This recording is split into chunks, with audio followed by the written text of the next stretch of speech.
দর্শক, প্রধানমন্ত্রীর সফর ঘিরে প্রস্তুত চাঁদপুর, এ নিয়ে আরো জানাতে সেখান থেকে যুক্ত হচ্ছেন আমাদের সহকর্মী শরীফ আহমেদ। শরীফ, তারেক রহমানের আগমন ঘিরে কি কি প্রস্তুতি নেওয়া হয়েছে এবং জনগণের উচ্ছ্বাস কেমন দেখছেন, বিস্তারিত আমাদেরকে জানাবেন। তোয়া দীর্ঘ 22 বছর পর চাঁদপুরে, ইলিশের বাড়ি চাঁদপুরে আসছেন প্রধানমন্ত্রী তারেক রহমান।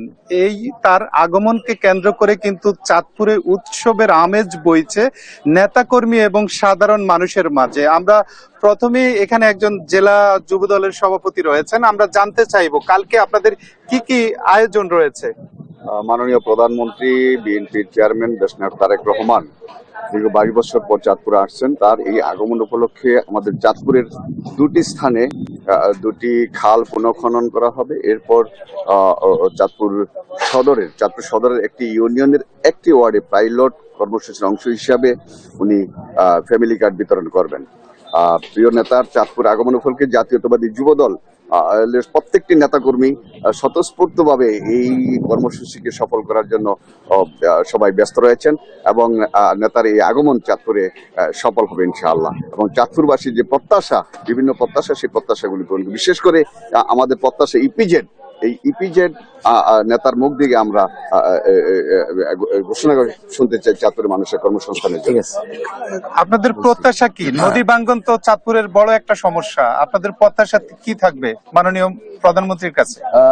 আসলে চাঁদপুরের অনেক কিছুরই প্রত্যাশা আছে চাঁদপুর নগরের যারা সাধারণ জনগণ আছে। তো আসলে বিশেষ করে চাঁদপুরে একটা ইপিজেড খুবই দরকার। তার কারণ হলো তরুণ সমাজ আসলে আমাদের অনেক বেকার আছে। তো আমি মনে করি ইপিজেড এর মাধ্যমে তরুণ সমাজের কর্মসংস্থানের ব্যবস্থা হবে। পাশাপাশি আপনারা জানেন চাঁদপুর জেলায়, সারা বাংলাদেশে চাঁদপুর জেলায় 3 নদীর মোহনা।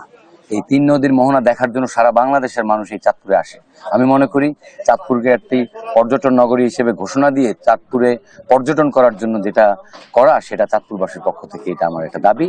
আর চাঁদপুর কলেজে 20,000 স্টুডেন্ট, এই চাঁদপুর কলেজে যে অনুষ্ঠানটি হচ্ছে, এই চাঁদপুর সরকারি কলেজের সাধারণ ছাত্রছাত্রী যারা চায় যে চাঁদপুর একটি অবকাঠামো জায়গা আছে কিন্তু অবকাঠামোর জন্য অর্থ নাই, সেটার জন্য চাঁদপুরের এই কলেজের ছাত্রছাত্রীদের একটা প্রাণের দাবি যে চাঁদপুরে অন্য যেই জায়গা আছে সেই জায়গাটা ক্যাম্পাস হোক এবং চাঁদপুরে অনেক দূর দূরান্ত থেকে। জি, তো আসলে শুনছিলেন এখানে নেতা কর্মীদের ব্যাপক প্রত্যাশা যে প্রধানমন্ত্রী চাঁদপুরকে একটি পর্যটক নগরী হিসাবে ঘোষণা করবেন। এর পাশাপাশি চাঁদপুরের মানুষ কিন্তু তাদের চিরচেনা দুঃখ হচ্ছে নদী ভাঙ্গন। এই নদী ভাঙ্গন রোধে মাননীয় প্রধানমন্ত্রী কিন্তু কার্যকর ব্যবস্থা গ্রহণ করবেন, এমনটাই প্রত্যাশা চাঁদপুরবাসীর। এই ছিল আমার কাছে চাঁদপুর থেকে সবশেষ।